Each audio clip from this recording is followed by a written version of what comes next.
technical colleges, both public and private, that we intend to establish these centers of vocational excellence, and we've asked these colleges to apply.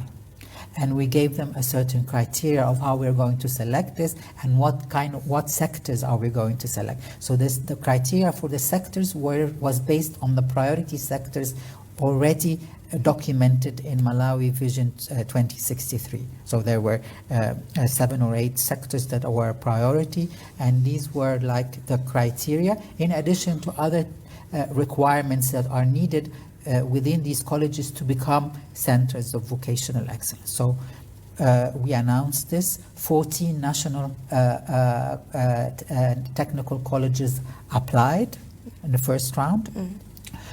We established a national committee to select from the Ministry of Labor, from the TVET authority, TVETA, from the National Planning Commission, and from the EU and the project. So we filtered this. We went to visit all the colleges, get the proposals, and they were selecting the sectors that they wanted to work based on their expertise and based on the priorities that were in Malawi Vision 2063. And we had a filter from these 14 to 10 colleges, got to the second stage, and then the final stage we selected 4. So 4 colleges in 4 different sectors in all 3 regions in Malawi. So the final selection was agriculture and mechanization, which is a major priority for Malawi, and that Center of Vocational Excellence is housed in Lilongwe Technical College. The second sector is tourism. And that Center of Vocational Excellence will be housed in Malawi Institute of Tourism in Blantyre. The third sector is renewable energy, and that will be in Mazuzu Technical College. And the final sector was in transport, and specifically in marine transport, which is really underdeveloped for this sector, and this will be housed in Salima Technical College. Now, you've mentioned that the concept of marine transport is indeed underdeveloped in Malawi. How do you anticipate that this will contribute to Malawi's jobs market and economy? Okay, it's really important, and there were some analysis made by Salima Technical College and the project on what is, and there is great potential, because at the moment the whole sector of marine transport is really under regulated in Malawi. So anyone can basically sail a boat without the required licensing, without the required regulation. There are issues with health and safety. If you want to expand in tourism, this has to be an issue. They are also underdeveloped in boat building, how you want to do this, and more environmental friendly in building. So there is a lot of demand for creating jobs and also providing the appropriate training for the ones that are existing in these jobs, but will have to be licensed. And to be able to be licensed, you have to get some kind of training and develop. So there is a lot of potential. But then before you move on, who is providing this training apart from Salima Technical College? So Salima Technical College will be working with 6 network partners. So each COV or Center of Vocational Excellence that we will support in establishing, each of them work with network partners of TVET institutions around the country, and they will be collaborating in joint programs so that we can have a bigger outreach of this. So these will be mainly supporting with Salima to deliver these programs across the country. In case you're just tuning in, this is NBC Exclusive. My name is Alina Femlamba, and today we're looking at one critical project That is vital in as far as job creation in Malawi is concerned. We'll be back after this short break.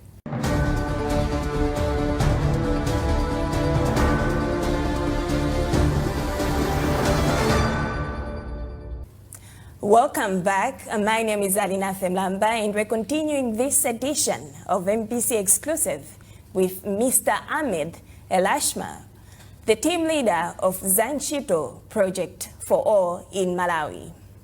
So let's look at this issue to do with skill mismatch. How are you addressing it? Okay. Skill mismatch is a really a big challenge in Malawi, and it's also a challenge worldwide because the needs of employers and businesses is constantly changing. So you need to be on top of this, not just as in a specific period, but always be on top of this. And one of the mechanisms that we, as a Zanchito Skills for Jobs project, is trying to support in Malawi is creating a structured and institutionalized link between TVET providers, colleges, and private sector representation on a sectoral level. So to do this, we are adopting a tool that is used in many countries and has proven to be very successful, which is establishing entities called sector skills councils. So these sector skills councils are led by employers, by private sector, but they also include training providers, TVET providers, government in the board and in their operation. And basically what the role of these sector skills council is exactly trying to reduce this gap of skills mismatch. So they inform the training providers about what is needed in that particular sector. So if we take an important sector like agricultural mechanization, for example, which is a priority both in Malawi Agenda of Vision 2063, but also in the ATM strategy, agriculture, tourism and mining strategy, that was also launched by the government. So if we take this sector as an example, how do we address the mismatch? What are the real needs? Who can tell us this? Who can tell the new Center of Vocational Excellence or any other center or college that is supposed to provide skills development for this? Are the employers, the mega farms, the investors? These are the people that tell us what are the issues. There are tractors all over these farms, but they might have problems in maintaining them, in operating them. These are things that are going to be done by technicians, and they need specific skills. So they tell us exactly what, through these sector skills councils. They meet. It's a permanent entity. It's not just a committee.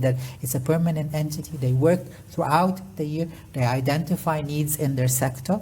They set standards, what kind of skill standards they need. They have roles in attaching students to real practical skills in the farms, in the companies. So all these are ways that guarantee that this mismatch is done. So what I say, these are sectoral institutions, so it's really focused on the sector. You get people around the table that are only concerned, rather than you talk about skills generally, about everything in the economy. It's not going to be as effective. And as I said, it has been done in so many ways. So now we've just completed a practical toolkit of how to establish these sector skills councils.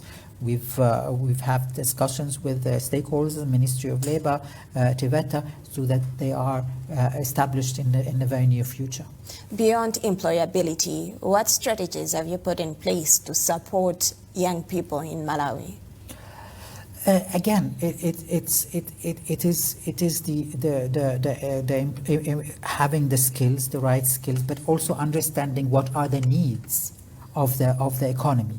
It's not just about, you know, improving the skills, the quality in the TVET sector without understanding what these students are going to do. We've also incorporated digital skills in the curricula, entrepreneurship skills, so that again, any student studying a particular program can think about, do I want to work in a particular company? Do I want to do my own project, my own business? But what kind of skills, what kind of knowledge, what kind of competencies do I need to be able to establish and manage and grow a new So entrepreneurship is really key, understanding digital skills, things that are transform, because as I say, the economy, the technology is changing.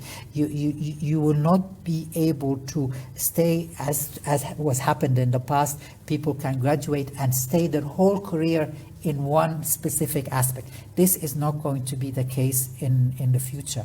And even now, you have to constantly change and adapt your skills. You recently conducted an assessment with TVET. Yes. We just want to find out what key recommendations are you prioritizing as we speak? Yes, this was a very important milestone in the project. We conducted this comprehensive assessment of the TVET ecosystem in Malawi. We used a methodology that is used in the European Training Foundation, which is an arm of the European Union. And this assessment came up with you know, an in-depth analysis of the issues of what is being done well, what are the challenges, and it came out with a large number of recommendations that can be done over time. There are about 27 different recommendations, but the main priority areas that have been, you know, earmarked by the stakeholders like Ministry of Labor, Ministry of Education, the TVET Authority, National Planning Commission, and other. The priorities were around how do you develop the teachers? Teachers are key. We need a framework for teacher development. There are issues of the mismatch. How do you, so as I said, one of the recommendations was to establish these sector skills councils to be able to address the mismatch on a continuous. There was a recommendation about labor market information systems that need to be incorporated in Malawi. Tracer studies. Where do the graduates go? What kind of jobs do they get, so that you are also able to plan better. You need to trace them to see to get an idea from employers what is good about the graduates and what needs to be improved. Also, one of the key recommendations that we feel will have a great impact is when do you start delivering or providing technical education and vocational training. In most countries in the world and also in the region around Malawi, this starts at the secondary level after grade 9. So it starts very early. So this is at 15, 16-year-old young people choose this track of technical education, and some other students choose the academic general secondary. But it starts there. Currently in Malawi, it starts post-secondary. So you know, after when young people are 18 and above, this is too late. Employers want them earlier.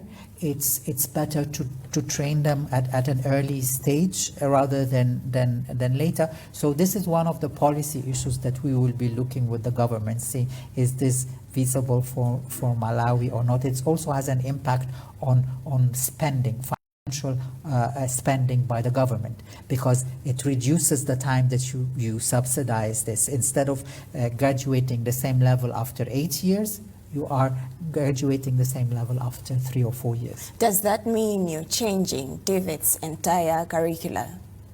No, the curricula will not change. That it will be reviewed and updated and according to the needs of the private sector. But the curricula in any case was going to be reviewed and developed, even if we maintain the same system of when the TVET is provided. How then are you aligning this to Malawi's Agenda 2063? In everything that we do, it's also aligned, because as I mentioned before, the sectors that we are focusing on are aligned to Malawi Vision 2063 and the ATM strategy, agriculture, tourism and mining. We have not gone into mining yet, but that is things that what we do can be replicated by the government in other sectors. So choosing the sectors. Engaging the private sector, because the private sector are the ones that are going to, with the support of the government, are going to achieve the objectives of Malawi Vision 2063. So we are engaging the private sector, telling them involving them to plan for this.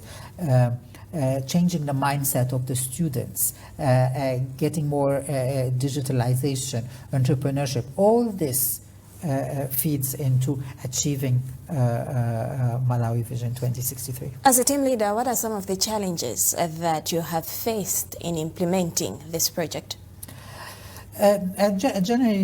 Generally speaking, our counterparts, our stakeholders from the government have been extremely supportive of the project, and we have a very good working relationship. So the support with that. Maybe some of the challenges that we have foreseen is that again, some of the legislation that exists in the TVET system have been under review for some time now, and their endorsement or view would greatly support the implementation of the project.